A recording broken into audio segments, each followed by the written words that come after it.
Moan in, young whippersnapper. Hey, what's up, Roxstars? It's Rox coming to you today with a review for Power Book 2 Ghosts Season 3, the finale, which is also episode 10. And who should I have with me today but your boy? The person that she has with her is her favorite son, her oldest son, and her favorite son. And her only son. Y'all, please go subscribe to the page. It'll actually just be in the description below. This will be a 2-part video. So after y'all watch this first part, which will be on her channel, go to the second part, which will be on my channel, which will be in the description below. And please like and subscribe, please. Yeah, you guys know that the reason that we are doing this video together, other than, we just want to compare notes and tell it to you guys that way, also is because I'm trying to get Joe's page, help him get monetized. Yes. We are getting there with the subscribers, but we got to get them hours. We've actually already made it with the subscribers. We've been over the subscriber count for a long time. It's just the problem is I feel like my YouTube videos aren't that long. Right. And which I've been getting a lot of support, of course, but they're not that long. So you need 4,000 watch hours. We're almost there, though. We're almost there. And you guys know, dealing with me, we might do 4,000 hours today. It took us 4,000 hours to record. Just get through the video. We're doing this intro after the fact, you guys. We've been out here for over 2 hours trying to get it done. So, yeah, we are here. We're going to get through this review. Y'all make sure you guys go over to his page. eazy10kpodcast is the name of the page. And Easy will be doing the second, you guys will see the second half of this review there, okay? With no more further ado, let's get to it, shall we? All right, you guys, so the show starts, life is going on. Tariq is still in the hospital. Diane is, out in them New York streets, stressed out about life. Effie is in jail getting her prison oranges. We got Drew. Drew is missing Gordo, of course. Kane is contemplating with a drink exactly what his next move is going to be. Lauren is still in witness protect. And then we have Monet. Monet is over there stashing guns. I was just like, okay, what is Auntie? In her boot. There's a snake in her boot. Okay, because that's what she is, old evil snake. Witch. Now, speaking of Tariq is about to get out of the hospital, and Mel is there with him. And Mel is just like, how is it that Tommy knew to even go get to Tasha in the first place? And Tariq is just like, oh, because Overly Dedicated sent her a letter. I was just like, so Overly Dedicated. But Overly Dedicated didn't send her the letter. Overly Dedicated supposedly sent the letter to Monet. And Monet supposedly took the letter and let Tommy know exactly where she was. And I was like, so how exactly long ago did these letters go into the mail to get out to everybody else? Because Sachs definitely overnighted all the letters. Tommy is in Chicago. And how is it that Overly Dedicated even knows to send it to Two-Bit? We sending letters to Two-Bit. That's all I understand. But I don't even know why they even threw that in there, because Two-Bit popped out of nowhere, took Tariq's car, and that's all that's been like. Has nothing to do with So now Tariq is just driving this regular car and no Porsche, and Two-Bit's gone. Where did Two-Bit go? Where'd he come from? And why is Tariq so okay with driving this old ass Buick around town? He ain't even trying to get his Porsche back. And how that work with insurance? Like, I don't know. Like, there's not even a report is stolen. Like, Tariq is like, he about to go and get Tommy. He gonna kill Tommy. He gonna kill Monet. And Mel's like, chill on that, because Lauren has still got to testify. Effie still, we not sure if she gonna flip. And if Effie flip, then everybody is fucked. Down, yeah. Okay. So what do we do now? Well, you know what? Tariq got to get it together. At least they ain't got to worry about Uncle Lucas anymore. Why would I do that? Uncle Lucas is killing me so bad. He can talk like this, and he's like the ultimate asshole voice. Like, you guys are drug dealers. Yeah. He said, Brayden, I'm not scared of your ghetto ass friends. You need to be scared of the one that you talking to. Yeah, push the right, and then they just land right behind Tariq. And Tariq was like, oh, okay, all right, cool. Okay, one job less that Tariq got to do. So, Mel is disappointed in his uncle. He was a coward. Okay, well, we ain't got to worry about him. Give me your gun. That's another thing. Tariq ain't never got his own fucking gun. Okay, all the crime that they doing around here, you would think that everybody would have a couple of their own guns, but never Tariq. And you should never, like, in their world, you should never ever be without a weapon. I mean, people will pull up in power. People will pull up anywhere. It don't matter. Like, They don't like. I do not understand how you call them the Machete Squad. Machete Crew. I call them the Wakandian Warriors. Like I don't understand how the Wakandian Warriors just kind of like popped up on them. They were overseas and they found them like at this. That was their first date. They found them at this. So I don't understand. So everybody there should have their gun on them at all times. I guess maybe since Tariq is in, since he knows that they're following him, that might be the only understanding why he don't have a gun. But anyway, now he got Mel's gun. Now Tariq is on the move. So where does Tariq go first? He goes to Kate's house, okay? And, Kate, Tommy's mama, so she opens the door like, oh my God, Tariq! And he was just like, where Tommy at? Okay, he got his gun and everything. And she was just like, boy, what? It's almost like his grandma, right, too. Like, are you really threatening me? Like, I got pictures of you in your diapers. Are you really trying to come up here, girl? Boy, Tommy not here. Oh, I'm sorry. Where my mom at, ma'am? Like, where she wasn't scared of nothing. Like, she's so used to that life. Like, it didn't even move her. Kate is the G. Okay, like, no. So anyway, she was like, so you're not going to believe me that he not here? Come on in. So, he go through the house. Flying through the house. He looking like Tommy just going to be sitting at the damn table. Or hiding underneath the guest bed or something. Like, boy, Tommy is not scared of you, man. So, she was like, I'm telling you, he's not here. He's never here. Like, Tommy's supposed to be dead. So why would he just be propped up at his mom's house anyway? So anyway, they sit down and she was just like, so you was going to shoot me or something? And he was just like, I just got to find out where my mom is. Somehow Tommy found out. And she was just like, well, Monet came over to the house and gave me this letter. And so I gave the letter to Tommy. And he was like, oh, that was the letter that had my mom's address in there. Well, Kate didn't know. Okay, but he still got to find Tommy because he gonna take care of Tommy if something happened to his mama. And she was like, listen now, I know Tommy. I raised Tommy. Tommy is still the same. Like, he is not the person to get on the wrong side. Okay, and Tariq was just like, well, Miss Kate, and with all due respect, I'm not the same kid that you. He's like, it definitely concerned. You seen that video? It definitely concerned me a little bit, but he come around this way, he will get clapped. When Tariq leaves there, he tells her, like, let Tommy know that I'm looking for him. Oh, I'm sure Tommy knows. Jumping over to Monet. So we see Monet. She goes over to the warehouse, okay? And Noma and Machete Crew is there. Like, well, what do we have the honor of your presence? And Monet is Big Willie style, like, hey, I'm here because I'm going to help y'all out.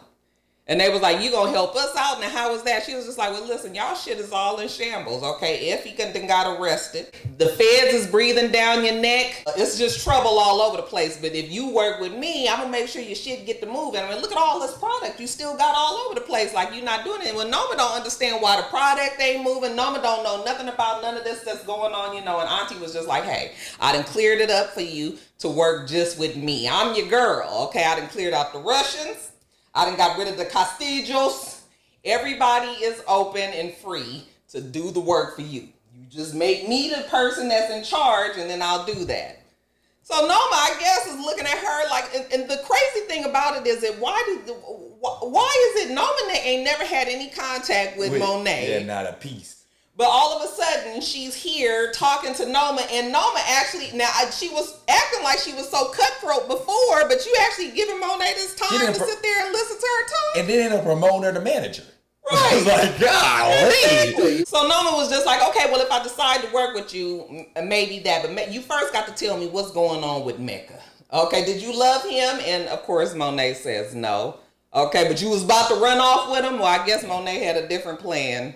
And maybe Mecca did too. I can't understand why Noma's so nice to Monet, knowing that Monet is the woman that Mecca was gonna run off with. It doesn't make any sense, because for her to be this cutthroat, no nonsense person, right, for you to be so, like, you would think if your emotions evolve, she's even crazier. I don't understand how she got even more lighthearted, right, when it comes to, like, Monet's supposed to have a slash on her face or something. Exactly, at least. Yeah. At the very least, So anyway, they're talking and they're hip to the point that Monet's kids don't even really like her. So, like, how you even think you're going to get them in line to make this thing work? And Monet was like, don't worry about the kids, okay? Noma was like, you better than me, because I try to keep, if I had a kid, I don't have one, but if I had one, I would keep him out of this business, okay? Well, she tried that with Zeke. Zeke, the only one dead, okay? So now we got the kids. They got to work the business, too.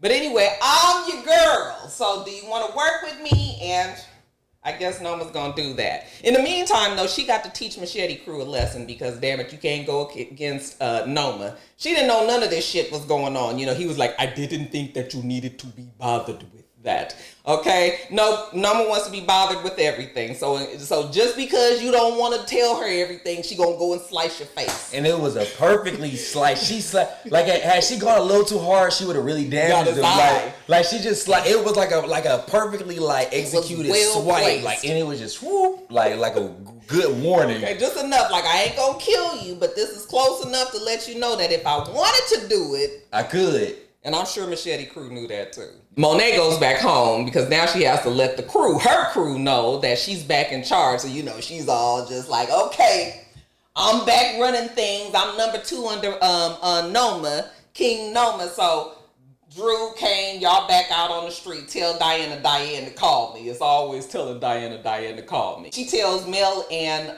Tariq, she was like, trading places, y'all owe me some fucking money. Everybody is looking at her like, what the hell? What you mean you in charge?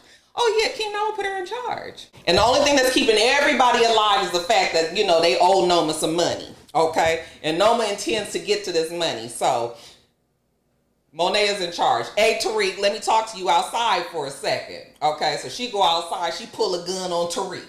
Okay, motherfucker, why you tell my kids that I'm the one that killed Lorenzo? He was like, I did not tell them that. Like, how would I know that you killed, got Lorenzo killed? So they having this conversation. He was like, whatever, lady. You the one told Tommy where my damn mama was. And she was just like, I don't even know what the fuck you talking about. When she said that, I was just like, okay, who then went over there and told Tommy mama? I didn't believe her. I thought she definitely did that. I definitely didn't believe her at all. I believed her because she didn't have no recognition when Tariq said that. Usually, Monet do some sort of stupid stumble or look around or something. All of them do it on this show to let you know that they might know something that they hiding. So I believed her when she said that. Nobody lied better than Ghost. Ghost a lie. Ghost a lie. Will lie with straight in his face, and it's an immediate response. Ghost was one of a kind character. Yeah, you missed Ghost. Yeah, Ghost was like Ghost. Everybody. He was unlikable, but he was a he was like the most likable, unlikable. He was so funny. It was so hard. It just Tasha, what the fuck are you doing here? Tariq, why is the enemy in my office? Why should we the enemy in my office? So anyway, she's having this conversation with Tariq, and she was like, she want Kane to kill Tariq's ass, but they got to deal with the damn hoes in everybody's life, which would be Lauren and Effie. Okay, they can't really make no moves because those 2 girls are the ones that hold all the cards. Tariq ain't really got too much time for this. He about to actually shoot Monet, but then here come Machete Crew. Yeah, he was finna pop Monet too, because he was not playing. He was so over it. Like, bitch, you either gonna tell me what you tell me about my mama, or else your ass is dead. So he was about to shoot her, and then here come Machete Crew. Like, hold up. You ain't gotta do that. Okay, my family, they got their green cards. My family got their green card approval. So Tariq came through with what he said he was going to do. And Tariq was like, I told you I'd do that shit. I'm Tariq, 19-year-old college student. I can do everything. Live in the flesh. So Tariq was just like, so King Noma going to put Monet in charge? Like, really? You guys expect? He was like, he ain't feeling that. And Machete Crew was like, look, she sliced my face. She mean business. Okay. Calm your ass down for a second. Yeah, just relax. You really trying to do too much right now. On the brakes. Y'all need to try to get back in King Noma's good graces. Okay, so you need to figure out whatever it is that you need to do, but let's make this shit work. So while Tariq is over there having that conversation with Machete Crew, Monet called Diana. Diana was just like, cut the shit. Is Tariq the snitch or not? Like, I need to know what's going on. I was like, this bitch. Monet just really think that she just running things the way that she want. Anyway, Monet gets in her car and she about to leave, and Tariq is about to follow her. Okay, and then lo and behold, there's Tommy. Tommy intercepts him and was just like, listen, don't do that. Come follow me instead. Once again, another power moment, because where does Tommy come from? Like, where does... Out the blue. How like, the timing on power be crazy. It's such a unexplained... It has so many unexplainable coincidences. Right. Like, Tommy just so... Like, come on. We've had this conversation many times, and we've all decided that it's just entertainment, that it don't even have to make, like, legitimate sense. It's black exploitation. That's what I call it. It's a black. They give you a lot of sex, a lot of naked, a lot of fighting and a lot of cursing. Right. I mean, that's really what it is. So Tariq follows Tommy, and they go off, and Tariq is just like, where the fuck is my mama at? And Tommy was just like, listen, boy, I'm gonna need you to chill out for a minute, okay? Everything is all good. You ain't gotta kill me because me and Tasha hashed it out, okay? And of course Tariq don't know what happened because Tariq was knocked out fucking cold. So apparently when Tariq had went to the house and they was having the whole showdown and everything, and remember when I think it was one of the security that came in there and was about to start shooting. He did shoot, but he missed. And Tasha hit Tariq in the head and knocked this nigga. I'm talking about knock that nigga out cold. He woke up in the hospital like, where the hell? Like, you motherfucker was out long enough for Tariq and Tasha. I didn't even get to see what she hit him with, but I said, God, like, did she hit him with the, like? She was even worried. She was just like, oh my God. Baby. Tommy was like, don't worry about it. He gonna be okay. He might have a headache, but other than that, he fine. So anyway, they have a conversation, and long story short, they able to hash it out. She was like, do you think that it was easy for me to kill my best friend, but Keisha was going to snitch, okay, and you guys was all gonna go down, so she was just like, basically, we all family, like we, all that we got, like we really gotta, it's so funny how family kills family on this show. But they always make family is family. About, it's always all family first, family, the family. It was funny because when Tasha and Tommy was talking, it was like old times. Because Tommy was like, oh, how I wish we could just roll a blunt and just drive around the city. Oh my God. I can tell you about everything. Like, I got a brother. And it's like 5 dead government officials. They up here catching up on old times. I got a brother. She was like, what? Yeah, I got a brother. And, all this family. Tariq knocked out over here. There's a dead body right there. 2 dead bodies outside. And they doing a full-blown reconnection. So after they had their conversation, they love each other. They got, Tommy and Tasha is cool now. Tommy got to go because they can hear the sirens, and remember Tommy is dead. So Tommy leaves and Tasha is still there, which means that Tasha left on her own accord. We don't know where Tasha went. So Tommy is telling all this to Tariq, and Tariq was just sort of like, wow. And Tommy was like, listen, Tariq, you're going to have to pick a side. Are you going to be a civilian? You're going to be a gangster. If you're going to be a gangster, you need to be all in. That shit that you trying to do is just like what your dad was doing. All this half in and out shit, and that's the reason why your dad is 6 feet under right now. So you need to make up your mind, okay? And baby, watch your back. Well, didn't Tariq try to say like, if you since you're so loyal, prove it? And Tommy was like, oh no, can't do that. Right. I'm dead in New York, boss. Tommy was like, listen, this ain't my war. This your shit that you got going on. He got shit going on with the Irish up there in Chicago. In New York, I'm dead. So he's like, I'm out. I'm dead. So I guess Tommy couldn't actually come back to the show. I mean, he could always come back. Could be. We're gonna talk about it later, but I have an idea as to how it will connect, but I'll talk about it when we get there. Okay. So anyway, back at the house, while Auntie is out still in them streets, the kids are talking, and they are like, how the fuck is it that we work for Monet again? Like, what the hell is going on here? They don't even like the power right. They mad too. So it's really Drew and Diana. Kane has already accepted, like, this is just par for the course. This is the shit that happens, okay? Let me just break it down to you guys. He said, Drew, you're not going to be an NBA housewife. Poor Drew. Drew's man out there in Oklahoma City living it up, and Drew's up here just a damn mess. Okay. So that they not gonna be an NBA. I was crying when I heard that. He was like, "Look, we are drug dealers. Like, this is what we do. This is what happens when we do this." But Diana's like, the bitch is a fucking sociopath. We were really supposed to work for her. Like, do you guys even care about the fact that she had our father killed? Right. I mean, Kane knows, but he just sort of like, we just got to do what we got to do. I wouldn't be surprised if since Kane is playing just such a lackadaisical role, I wouldn't be surprised if Kane is the one that ends up killing her. Yeah, I think Kane has another plan, but he has to keep his brother and sister's emotions down, because both Drew and Diana are much more emotional than Kane is. Well, I think Drew wasn't until the last, Drew was initially the very mellow person. Right, he was. And then once Drew had a rough back end of this season. I mean, he got L after L after L after L after L, and he just going crazy. He done lost 2 people that he was in love with. Right. One at the hands of his own self. So yeah, like I think that Kane might have a plan, but he just really has to keep them in line. And he had to kill Gore. He had to kill dude. It was just a lot. There's a lot going on for the boy. So Drew is a fucking mess. Kane is just like, we still gonna work for her. And you know, Drew was like, see, this is what I mean. I'm fucking tired of your bullshit. Hey, one thing he like is that curse word. When he told the last episode, he told his mama, as soon as his mama said something, see, there she go with that line of bullshit.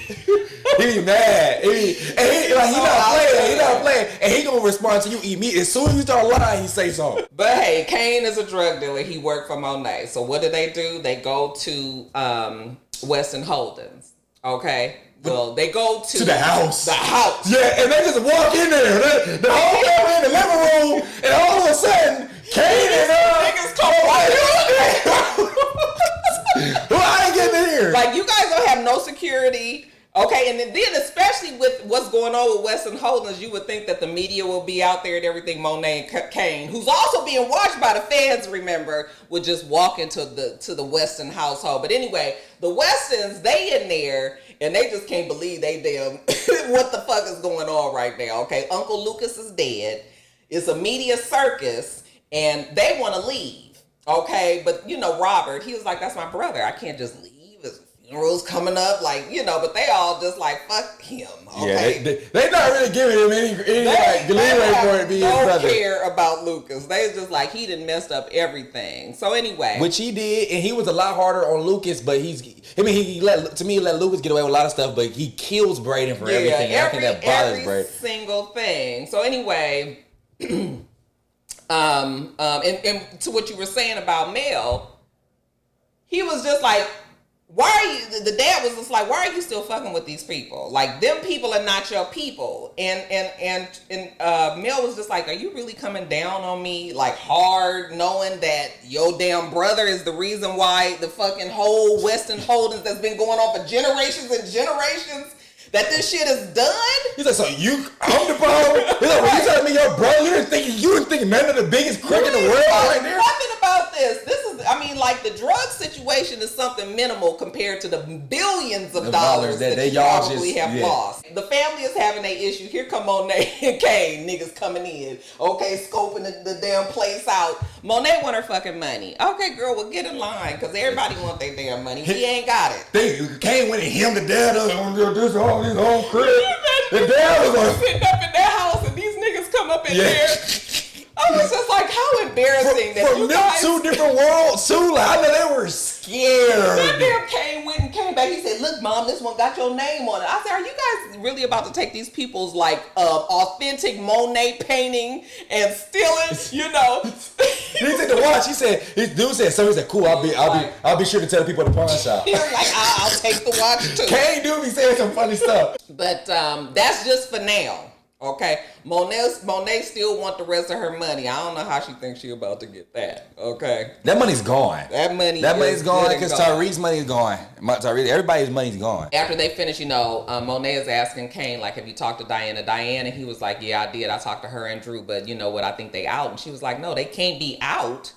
But they don't want to fuck with Monet. Auntie want to know why she didn't know that Effie was in jail. Fuck, I thought Auntie knew that. Like you said, so much other shit be going on. And he was just like, it's okay because Effie is holding everybody down, okay? He went talk to her, made sure that she didn't flip. And she was just like, boy, you pussy whipped. I got to go and take care of this too. I said, listen to Monet. And she like Monet, she doesn't take care of nothing. And also, she doesn't even try to stabilize her relationship with her kids. Like, they'll express to her, and they know what her problems is with her, and in the very next situation, she's the exact same. It'll be like, wow, okay, well. She's terrible. And then she be like, y'all stupid, you pussy. Yeah, she be going hard. I was like, golly, Monet. Get your dumb ass. I was just like, girl, with mamas like you who need enemies. So after she tell Kane that she gonna take care of it herself, we see Effie in jail. Effie is finally getting her cell. Did you guys notice that Effie's guard was the same guard that Tasha had when Tasha was in jail? Remember that old slick ass bitch that was working? Why is it that we ain't got no other guards? But they bring her back because she got that old just look about herself, you know. And of course, she always got to see how tough somebody is. But anyway, she puts Effie like in Baby her D. Right. She put Effie in her cell. And right when Effie is about to put her shit down on the bed, she hears some vibrate and she moves something over and it's a phone in there. It's a burner phone, and she looks and it says, they coming after you. Watch your back. Okay? Kane looking out for his girl. Now, jumping over to the prosecution, we see extremely annoying, we see Jenny, we see Junior. Okay? And they're asking, like, is there anything that's suspicious about the Weston suicide? Extremely annoying. Well, of course, absolutely. That gotta be Rodriguez. Right. Oh, she's so annoying. But of course, there's no way that they can prove that. And the funny thing is, what makes Rodriguez so funny or annoying is she do be right. Rodriguez is always right. She always be right. Nobody listens to her because she got caught up with the shit. She do ghosts. Talk like her mouth can't go no, like it's that's like her fake New York like her mouth can't go no past, like it can't, like she can't open up her mouth past always to the side, like she's like only. But they're hoping that they can get Effie to crack. So far, they haven't been able to get the girl to flip. Okay. And if they don't get the girl to flip, then they're going to have other problems. So right now, that's what they focusing on. I watched too much Snowfall. You said to crack, and I started thinking, to smoke crack. They got Lauren testifying at the grand jury. Okay, and if they got Lauren testifying about Effie, that's attempted murder, and then Effie is going to tie the Tejadas to the drugs. Is that what they were explaining? I thought they were going to tie... to Tariq. Yeah. Because, Tariq is who they're trying to get. So Effie and Lauren is going to tie all that together to Tariq.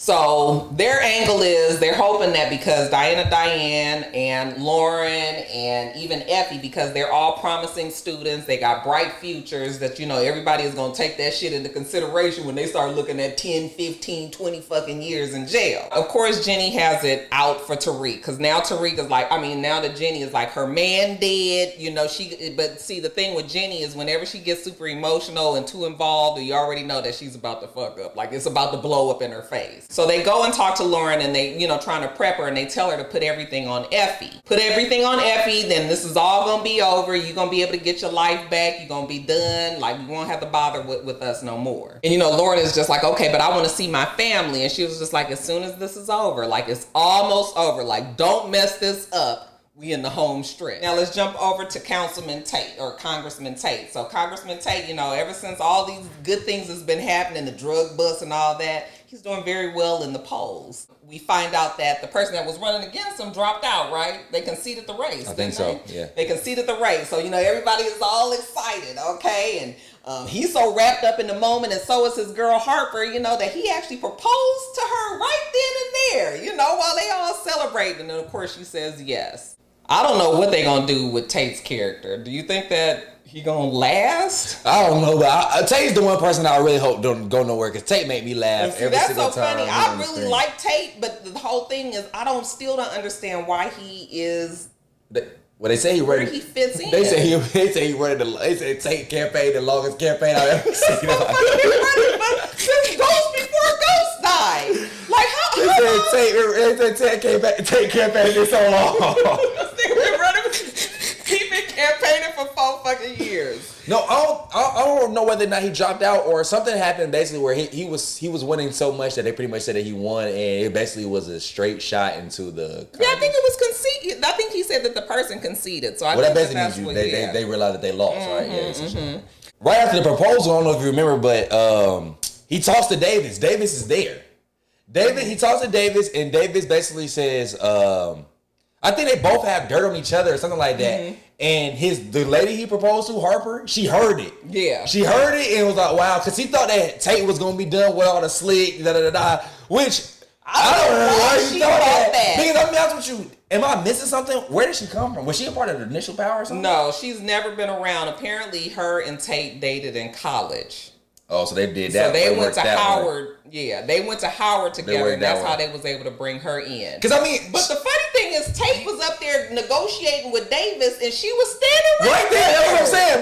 But also another thing that I was like, Power's kind of crazy because she was standing right there, but she wasn't right there, and they weren't talking loud. No. So I'm like, dang, And she it has was a all good this ears. celebration. It was loud. It was a whole function. So it was like, how did she hear that? But of course, when she heard Davis and Tate over there, she rolls her eyes and she walks So, off. and then the lady was like, would you want to have a conversation about the love that died? She was like, it was a tragic ending or something. That's what it's going to be about. It's a wrap on that. Yeah.